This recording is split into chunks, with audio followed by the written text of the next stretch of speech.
എല്ലാവർക്കും നമസ്കാരം. ഏകദേശം 1.5 വർഷം മുമ്പ് എന്നെ ഒരു സ്ഥലത്ത് ക്ലാസ് എടുക്കാൻ വിളിച്ചു. +2 പഠിക്കുന്ന പിള്ളേർക്കാണ്. സബ്ജക്ട് സോഷ്യൽ മീഡിയയുടെ ഉപയോഗത്തെക്കുറിച്ചാണ്. നമ്മൾ പണ്ട് തുടങ്ങി കേൾക്കുന്നതാണ് സോഷ്യൽ മീഡിയയുടെ അഡ്വാൻറ്റേജസ്, ഡിസഡ്വാൻറ്റേജസ്. ഇപ്പം ഞാൻ ചുമ്മാ ഗൂഗിൾ ചെയ്തു എന്താണ് സോഷ്യൽ മീഡിയ കൊണ്ട് ഉദ്ദേശിക്കുന്നതെന്നൊക്കെ. അപ്പം ഭയങ്കര ഇൻട്രസ്റ്റിംഗ് ആയിട്ടുള്ള ഒരു വാചകം സ്ട്രൈക്ക് ചെയ്തു. ആ വാചകം ഇതാണ്: who ever controls A media controls your mind even without your knowledge. മാധ്യമങ്ങളെ നിയന്ത്രിക്കുന്നവർ നിങ്ങളുടെ മനസ്സിനെ നിയന്ത്രിക്കുന്നുണ്ട്, നിങ്ങൾ പോലും അറിയാതെ. ഭയങ്കര ഇൻട്രസ്റ്റിംഗ് ആയിട്ട് തോന്നി. അപ്പൊ ഈ വാചകം ഒന്ന് ടെസ്റ്റ് ചെയ്യാൻ വേണ്ടിയിട്ട് ഞാൻ കുറച്ച് പിക്ചേഴ്സ് ഡൗൺലോഡ് ചെയ്തു. എന്നിട്ട് ഈ +2 വിദ്യാർത്ഥികൾക്ക് ക്ലാസ് എടുക്കാൻ പോയപ്പോൾ ഞാൻ അവരോട് പറഞ്ഞു, ഞാൻ നിങ്ങളെ ഓരോ പിക്ചേഴ്സ് കാണിക്കും. ഈ പിക്ചർ കാണുമ്പോൾ നിങ്ങളുടെ മനസ്സിലേക്ക് ആദ്യം വരുന്ന കാര്യങ്ങൾ ഉറക്കെ വിളിച്ച് പറഞ്ഞോളാൻ പറഞ്ഞു. പിള്ളേരൊക്കെ റെഡിയായി. നമ്മൾ പ്രസന്റേഷൻ ഓൺ ചെയ്തു. ഓരോ പിക്ചേഴ്സ് ആയിട്ട് കാണിച്ചു. ഫസ്റ്റ് കാണിച്ചത് ചൈന എന്ന് എഴുതിയ ചൈനയുടെ മാപ്പാണ്. കണ്ട ഉടനെ പിള്ളേർ വിളിച്ചു പറഞ്ഞു, ഡ്യൂപ്ലിക്കേറ്റ് സാധനങ്ങൾ കിട്ടുന്ന സ്ഥലം, ഡ്യൂപ്ലിക്കേറ്റ് ഇങ്ങനെ വിളിച്ചു പറഞ്ഞുകൊണ്ടിരിക്കുക. അതിനുശേഷം ഞാൻ MRF എന്ന് എഴുതിയൊരു വേർഡ് ഇങ്ങനെ കാണിച്ചു. എല്ലാവരും സച്ചിൻ എന്ന് പറഞ്ഞു, കുറെ പിള്ളേർ വിരാട് കോഹ്ലി എന്ന് പറഞ്ഞു. അതിനുശേഷം ഇൻട്രസ്റ്റിംഗ് ആയിട്ട് ഈ സോളാർ പാനൽസിന്റെ ഒരു ഫോട്ടോ കാണിച്ചു. സോളാർ ഇൻട്രസ്റ്റിംഗ്ലി എല്ലാ കുട്ടികളും ഒരുമിച്ച് സരിത എസ് നായർ എന്ന് വിളിച്ച് പറഞ്ഞു. അതിനുശേഷം ഞാൻ കാണിച്ചത് കന്യാസ്ത്രീയുടെ പടമാണ്. അതൊരു വെള്ള സാരിയിൽ നീലക്കരയുള്ള സാരി എടുത്ത ഒരു കന്യാസ്ത്രീയുടെ പടം. പക്ഷെ എല്ലാവരും വിളിച്ചു പറഞ്ഞു മദർ തെരേസ എന്നാണ്. ഇതെല്ലാം കഴിഞ്ഞിട്ട് ഞാൻ അവരോട് വീണ്ടും പിക്ചേഴ്സ് കാണിച്ചിട്ട് ചോദിച്ചു, എന്തുകൊണ്ടാണ് നിങ്ങൾ ചൈന എന്ന് കണ്ടപ്പോൾ ഡ്യൂപ്ലിക്കേറ്റ് എന്ന് വിളിച്ച് പറഞ്ഞത്? അപ്പൊ എല്ലാവരും പറഞ്ഞു ചൈനയിൽ ഡ്യൂപ്ലിക്കേറ്റ് ഇടുന്ന സാധനമാണ്. പക്ഷെ ചൈന ലോകത്തിലെ one of the largest economies ആണ്. ഒരു പവർഫുൾ ആയിട്ടുള്ള കമ്മ്യൂണിസ്റ്റ് രാഷ്ട്രമാണ്. പോപ്പുലേഷൻ നമ്പർ 1 ആണ്. ഇത്തരം ഫാക്ട്സ് പറയാണ്ട് ചൈന എന്ന് പറയുന്നത് ഡ്യൂപ്ലിക്കേറ്റ് എന്ന് പറഞ്ഞാൽ എന്തുകൊണ്ടാണ്? ചെറുപ്പം തുടങ്ങി അവർ പല സ്ഥലങ്ങളിൽ നിന്ന് കേൾക്കുന്നു, ട്രോൾസിലൂടെയും ഫേസ്ബുക്കിലൂടെയും കൂട്ടുകാരിലൂടെയും മാധ്യമങ്ങളിലൂടെ കേൾക്കുന്നത് ചൈന എന്ന് പറഞ്ഞ ഡ്യൂപ്ലിക്കേറ്റ് ആണ്. അതിനുശേഷം MRF എന്ന് കാണിച്ചപ്പോൾ അത് MRF ടയേഴ്സ് എന്ന് പറയുന്നതിന് പകരം സച്ചിൻ, വിരാട് കോഹ്ലി എന്ന് പറയാൻ കാരണം പിള്ളേരുടെ മനസ്സിൽ ഏറ്റവും കൂടുതൽ അവർ കണ്ടിരിക്കുന്ന MRF സച്ചിനുമായി ബന്ധപ്പെട്ട അവരുടെ മൈൻഡ് ഓൾറെഡി കൺട്രോൾഡായി കഴിഞ്ഞു. MRF എന്ന് കണ്ടാൽ അവർക്ക് സച്ചിനാണ്. പിന്നെ കാണിച്ചത് സോളാർ, സൗരോർജം, സോളാർ എനർജി, പ്രകൃതിദത്തമായ എനർജി എന്നൊക്കെ ചിന്തിക്കാണ്ട് സരിത എസ് നായർ എന്ന് പിള്ളേര് പറഞ്ഞതുകൊണ്ട് നമ്മുടെ മാധ്യമങ്ങൾ 24 മണിക്കൂറും സോളാർ സരിത എന്ന് പറഞ്ഞു നടന്നപ്പോൾ പിള്ളേര് സ്വാഭാവികമായിട്ട് അങ്ങനെയാണ് ചിന്തിച്ചു. പിന്നെ ഒരു കന്യാസ്ത്രീയുടെ പടം കാണിച്ചപ്പോൾ അത് മദർ തെരേസയുടെ സമൂഹത്തിൽപ്പെട്ട ഒരു കന്യാസ്ത്രീയുടെ പടമായിരുന്നു. പക്ഷെ അവർ പറഞ്ഞത് മദർ തെരേസ എന്നാ. അത് ഞാൻ കാണിച്ച പിക്ചർ വേറെ ഏതോ കന്യാസ്ത്രീയുടെ. ഇപ്പൊ ഞാൻ പറഞ്ഞ വാചകം ഉണ്ടല്ലോ, who ever controls A media controls your mind even without your knowledge. അത് ഞാൻ പ്രൂവ് ചെയ്തു. സത്യമാണ്. നമ്മളെപ്പോഴും കണ്ടുകൊണ്ടിരിക്കുന്നതാണ് നമ്മുടെ മനസ്സിലോട്ട് വരുള്ളൂ. സീക്രട്ട് എന്ന് പറഞ്ഞ് വളരെ പ്രശസ്തമായ ഒരു പുസ്തകമുണ്ട്. അതിന്റെ ബേസിക് പ്രിൻസിപ്പിൾ ഇതാണ്: നമ്മളെപ്പോഴും വായിച്ചുകൊണ്ടിരിക്കുന്ന കാര്യങ്ങൾ നമുക്ക് കേൾക്കാൻ തോന്നും, കേട്ടുകൊണ്ടിരിക്കുന്ന കാര്യങ്ങൾ കാണാൻ തോന്നും, കാണുന്നത് നമ്മളെപ്പോഴും വിഷ്വലൈസ് ചെയ്യും. നമ്മൾ മനസ്സിൽ ഇങ്ങനെ വിഷ്വലൈസ് ചെയ്യുന്ന കാര്യങ്ങൾ നമുക്ക് ആക്ച്വലൈസ് ചെയ്യാൻ നോക്കും, അത് പ്രാവർത്തികമാക്കാൻ നോക്കും. നിങ്ങളുടെ ഫേസ്ബുക്ക് നിങ്ങൾ എടുത്തു നോക്കുക. നിങ്ങൾ ഇതുവരെ ഷെയർ ചെയ്തിട്ടുള്ള എത്ര പോസിറ്റീവ് വാർത്തകളുണ്ട്? അല്ലെങ്കിൽ ഫേസ്ബുക്ക് പേജ് പോയിട്ട് ഒന്ന് സ്ക്രോൾ ഡൗൺ ചെയ്യുക. ഞാൻ ഇന്നലെ എക്സസൈസ് ചെയ്തു. ചുമ്മാ ഒരു 10 മിനിറ്റ് സ്ക്രോൾ ഡൗൺ ചെയ്തു. ഞാൻ കണ്ട വാർത്തകളിൽ ഏറ്റവും കൂടുതൽ നെഗറ്റീവ് വാർത്തകളാണ്. ഞാൻ എഴുതിയിട്ടുണ്ട്. ഒരെണ്ണം കണ്ടത്, മഞ്ജു വാര്യരെ വിവാഹം കഴിക്കുമെന്ന് യുവാവ് വീഡിയോ കാണാൻ ഷെയർ ചെയ്യുക എന്ന് പറഞ്ഞിരിക്കുന്നു. വേറൊന്ന്, ജീവനുള്ള പൂച്ചയെ നായ്ക്കൾക്ക് ഇട്ടുകൊടുത്തതിന് ഒരു യുവാവ് ജയിലിലായി. മുക്കാട്ടുകരയിലെ പാടത്ത് കണ്ടത് അനാക്കോണ്ടയോ.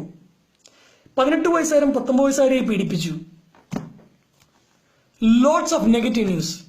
എന്തുകൊണ്ടത്? നമ്മുടെ നാട്ടിൽ നെഗറ്റീവ് മാത്രമേ നടക്കുന്നുള്ളൂ. ഒരു പീഡന വാർത്ത നാളെ ന്യൂസിലൂടെ വന്നാൽ പിറ്റേ ദിവസം പത്രം മുഴുവൻ പല തരത്തിലുള്ള പീഡന വാർത്തകൾ. ഞാൻ നിങ്ങളോടൊരു കാര്യം ചോദിച്ചിട്ട്, നിങ്ങൾക്ക് എത്ര സുഹൃത്തുക്കളുണ്ട് ലൈഫിൽ? നിങ്ങൾക്കറിയാവുന്ന എത്ര ആളുകളുണ്ട്?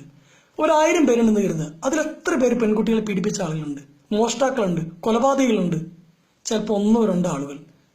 ബാക്കി 900 കണക്കിന് ആളുകൾ എവിടെ? ഈ 3 പേരാണ് നമ്മുടെ രാജ്യത്തിന്റെ, നമ്മുടെ നാടിനെ കുറിച്ച് റെപ്രസെന്റ് ചെയ്യേണ്ട ആളുകൾ.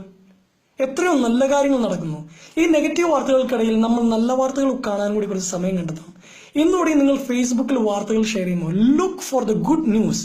അല്ലെങ്കിൽ ഒരു വാർത്ത നിങ്ങളുടെ മുമ്പിലോട്ട് വരുമ്പോൾ അത് ഷെയർ ചെയ്യുമ്പോൾ ഒന്ന് ആലോചിക്കണം, ഈസ് ഇറ്റ് ട്രൂ? ഇത് സത്യമാണോ? ഇത് ഞാൻ ഷെയർ ചെയ്യുന്നതുകൊണ്ട് ആർക്കെങ്കിലും എന്തെങ്കിലും ഉപകാരമുണ്ടോ? ഇതിലെന്തെങ്കിലും നന്മയുണ്ടോ? എന്നിട്ട് വേണം എന്തെങ്കിലും ഷെയർ ചെയ്യാനായിട്ട്. ഞാൻ ഈ അടുത്തിറക്കി കണ്ട ഒരു പടമാണ്. ഒരു പാമ്പ് ഒരു മീനിനെ കടിച്ചു പിടിച്ചിങ്ങനെ നിൽക്കുന്നു. അതിന്റെ താഴത്ത് എഴുതിയിരിക്കുകയാണ്, മുങ്ങി മരിക്കാൻ പോയ മീനിനെ രക്ഷിക്കുന്ന പാമ്പ്. എത്ര ലൈക്ക്? ബുദ്ധിയും ബോധമുള്ള നമുക്കറിയാം പാമ്പ് മീനിനെ തിന്നുന്നതാണ്. ഇതൊന്നും അറിയാണ്ട് നമ്മൾ പൊട്ടന്മാരെ പോലെ ഷെയർ ചെയ്യുമോ? പാമ്പ്, റെസ്പെക്ട് പാമ്പ്, എന്ത് കറേജിയസ് ആയിട്ടുള്ള പാമ്പ് നമ്മൾ പറയൂ? ഇല്ല. എന്തുകൊണ്ടാ? സത്യം നമുക്കറിയാം. ഇന്ന് മുതൽ നിങ്ങളുടെ മുമ്പിൽ വരുന്ന ഏത് വാർത്തകൾ, അതിപ്പോൾ ഒരു ഫാൻസിന്റെ പേജ്, മോഹൻലാലിന്റെ ഫാൻസ് പേജ്, മമ്മൂട്ടിയുടെ ഫാൻസ് പേജ് ആയിക്കോട്ടെ, ഒരു പാർട്ടിയുടെ ആയിക്കോട്ടെ, ഒരു മതത്തിന്റെ ആയിക്കോട്ടെ, നിങ്ങളുടെ മുമ്പിൽ വരുന്ന വാർത്തകൾ നിങ്ങളുടെ മുമ്പിലോട്ട് വരുമ്പോൾ ഒന്നും കൂടി എന്നും മനസ്സിരുത്തി ആലോചിക്കണം. ഒന്നുകൂടി ഗൂഗിൾ സെർച്ച് ചെയ്യണം. മറ്റു പത്രങ്ങളൊന്നും കൂടി എടുത്ത് വായിച്ചു നോക്കണം ശരിയാണോ എന്ന്. അതുപോലെ തന്നെ ഒരു ഉപകാരമില്ലാത്ത കുറേ വാർത്തകളുണ്ട്, ആർക്കും ഒരു ഉപകാരമില്ലാത്ത. ഫാൻസിനോട് സൂപ്പർ സ്റ്റാർ പെരുമാറുന്ന രീതി നോക്ക്. ദിലീപിന്റെ വീട്ടിൽ ഇപ്പോൾ പ്രശ്നങ്ങൾ വീണ്ടും തുടങ്ങിയോ? ഇത്തരം വാർത്തകൾ ഷെയർ ചെയ്തുകൊണ്ട് എന്ത് ഉപകാരം ഉണ്ടാകുമെന്ന് എനിക്ക് തോന്നുന്നു. നമുക്ക് കുറച്ചുകൂടി ഉത്തരവാദിത്വത്തോടു കൂടി സോഷ്യൽ മീഡിയ ഉപയോഗം ചെയ്യണമെന്ന് തോന്നുന്നു. അതുപോലെ തന്നെ മാധ്യമങ്ങളോട്, Surya TV, Asianet, Mathrubhumi, reporter channel, Kairali, take any media, try to share the good news. ഈ ലോകത്ത് ഒരുപാട് നന്മകൾ നടക്കുന്നുണ്ട്. നിങ്ങൾക്ക് സംശയമുണ്ടെങ്കിൽ 2-3 വാർത്തകൾ ഞാൻ പറയാം. ഒന്ന്, നിങ്ങൾ കണ്ടിട്ടുണ്ടോ എന്നറിയാം, അന്നായ എലിക്കുന്നൊരു പെൺകുട്ടി. 2 കൈപ്പത്തിയില്ല, പക്ഷേ അമേരിക്കയിൽ നടത്തിയ ഹാൻഡ് റൈറ്റിംഗിന്റെ കോമ്പറ്റീഷന് ഫസ്റ്റ് പ്രൈസ് വാങ്ങിച്ചു. ഇങ്ങനെ പേന ഈ 2 കൈയുടെ ഇടയ്ക്ക് വെച്ച് എഴുതി ഫസ്റ്റ് എടുത്ത കുട്ടിയാണ്. എത്ര തവണ പേന വീണുപോയി കാണും. നമ്മളെപ്പോലുള്ള എല്ലാമുള്ള ചെറുപ്പക്കാരികൾക്കും പ്രചോദനമാവേണ്ട ഒരു കുട്ടിയല്ലേ അത്. ഹരിയാനയില് ഒരു പെൺകുട്ടിക്ക് കിണറിൽ വെള്ളം കോരാൻ വേണ്ടി ഒരു വലിയ ആളുടെ വീട്ടിൽ പോയി വെള്ളം കോരിയെന്ന് അയാൾ എതിർത്തു. നിങ്ങൾ ദളിതയാണ്, എന്റെ കുടുംബത്തിലെ കിണർ അശുദ്ധമാക്കരുതെന്ന് പറഞ്ഞു. നാണം കെട്ട ഭാര്യ വീട്ടിൽ കരഞ്ഞു വന്നപ്പോ ആ വീട്ടിലെ ഭർത്താവ് ചെയ്ത് തിരിച്ചുപോയി തെരുവറിയല്ല ചെയ്ത്, പുറത്തുപോയി കമ്പിപ്പാരയും കടാരം എടുത്തുകൊണ്ട് വന്നു. 1 മാസം നിന്ന് കുഴിച്ചു. അവന്റെ വീട്ടുപറമ്പിൽ അവൻ വെള്ളം കണ്ടെത്തി. നാട്ടുകാർ മുഴുവൻ അവിടെ വന്ന് വെള്ളം കുടിച്ചു. എത്ര പോസിറ്റീവായിട്ടുള്ള വാർത്തകളാണ്. ഒരു കാൽപാദമില്ലാത്ത മാരിയപ്പം തങ്കവേലു എന്ന തമിഴ്നാട്ടുകാരൻ യുവാവ് പാരാലിമ്പിക്സിൽ വികലാംഗർക്കുള്ള ഒളിമ്പിക് പ്രൈസിൽ തമിഴ്നാട്ടുകാരൻ, ഇന്ത്യക്കാരൻ ഗോൾഡ് മെഡൽ വാങ്ങിച്ചു.